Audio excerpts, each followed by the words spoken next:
Right guys, I'm back with the completed build. Finished it yesterday about 8:30 at night.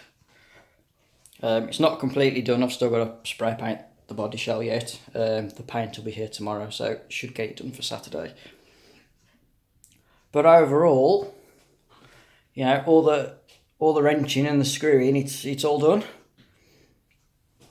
It took about, I don't know, between 4 to 5 hours. Overall, I am very, very, very happy with how it looks and how it's turned out. There's a few little niggly things, so I'll start them now. So probably the biggest ball ache putting this thing together was the instruction manual, or complete lack of.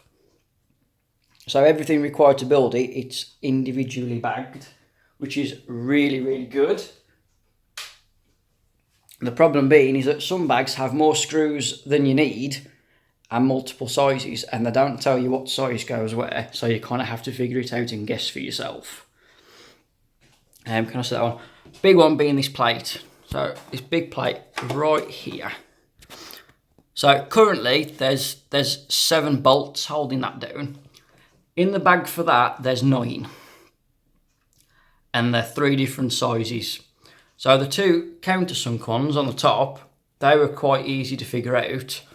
But the 3 in the middle, probably about there, they were long ones, and the long ones were 2 different sizes. So that was pretty much just screw them in and see if they bottom out or not.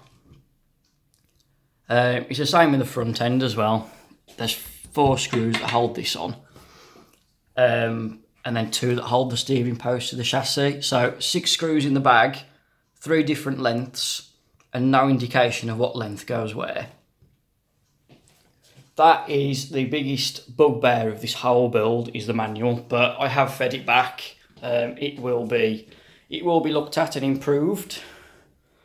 Apart from that, you know, and a few little suggestions, but I'll go over them in a minute anyway. But I love the way it looks. Absolutely love the way it looks. They even give you this in the box. They give you the spare wheel in the box for the back. So what I'm going to do is I'm going to pause the recording, lift up the shell, and then show you it inside. Alright, that's it then guys. So I've had to take the shell completely off. It is hinged on the front. But because I had the spare tyre in the back of the cage, there's too much weight for the support. But this is it, fully built. So the G320 is fitted. I should have mesh mod really, but I got a bit impatient. That bit is to stop the exhaust pipe melting the cage. And they use an alloy flange on the exhaust. It's a really, really, really nice design actually. The exhaust pipe comes in the box, so you pay the money for the truck and you get this already included in the box as well, so you don't have to buy one separately. Really easy to fit, really easy to remove. It's just a single bolt and then undo the clip and then it'll come right off. Servos. So one of the other problems I had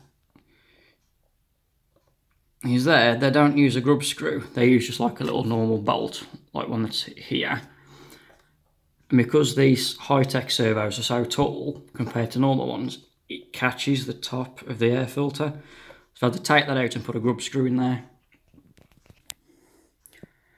I think that's pretty much the only kind of problems that's been with the whole build, is that grub screw catching and trying to figure out what screw goes where. Apart from that, it's been flawless. Everything lined up beautifully. The radio box is without a doubt the easiest one I have ever worked on. There is so much space in there, and you can see just, you know, it's that deep. You know, a Lousy 5 one's probably there, whereas you get the whole height of it all. just in the front compartment alone, I've got the receiver, the kill switch and all the cables, and I still have room. That compartment is completely empty. I've still got a battery in this. There you go. LED readout for your battery voltage. It doesn't show up very well on camera, but it shows up perfect on the display.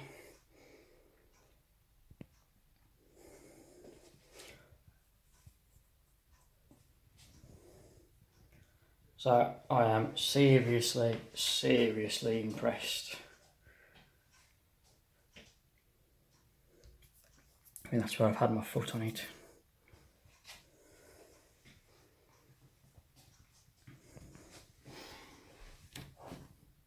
So clutch bell carrier is nice. It's heavy as well. It's a nice machined piece. So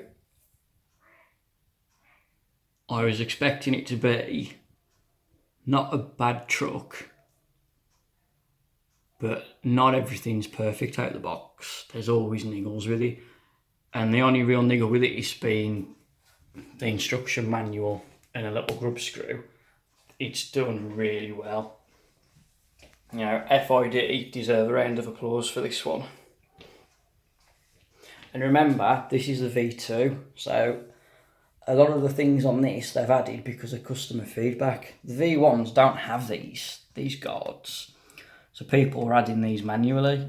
It was fed back to FID, and they just made them standard on the V2. Didn't charge any extra. Same with these as well. These on the V1s were plastic. So it was fed back to FID that they really need to be alloy. So they made them alloy and didn't charge any extra money for sticking them on the truck. Yeah, that's what you want. You want a manufacturer that's going to listen to feedback from people that actually use and bash the trucks, and then to implement what they recommend, and not just to not do what most companies do, make an upgrade and charge you a lot of money for it. Because again, the whole point of this is all the upgrades that you'd normally do to a fifth scale, they're already done out of the box. If you imagine buying a Losi 5 or a DBXL or a Baja Rector 5 and upgrading it as much as this has out the box, it'll cost you a fortune.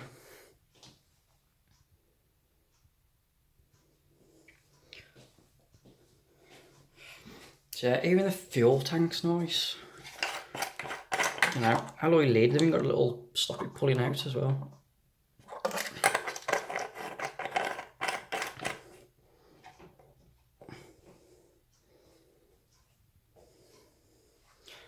So guys, I have absolutely no issues whatsoever with this kit. The only kind of final test now is to start it up, which I might do in a minute, but I won't actually drive it and run it until Sunday. Oh shit, one other thing. Because of the top plate, so this here goes all the way around, you can't actually fit your choke lever on without cutting it down. So just bear that in mind. If you're running like a 990 or an 830 or a chokeless carb, it's not really going to make all that much difference to you. But if you like running a chokeless carb, you will have to cut it down. Here's my kill switch wire, all down there, cable tied to the engine. Guys, there's so many little, these things are huge.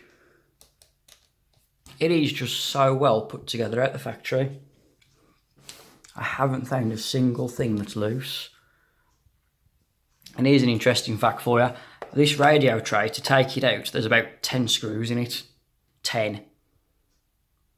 They're not like little weedy M3, M4 screws, they're M5s. That radio tray is going nowhere.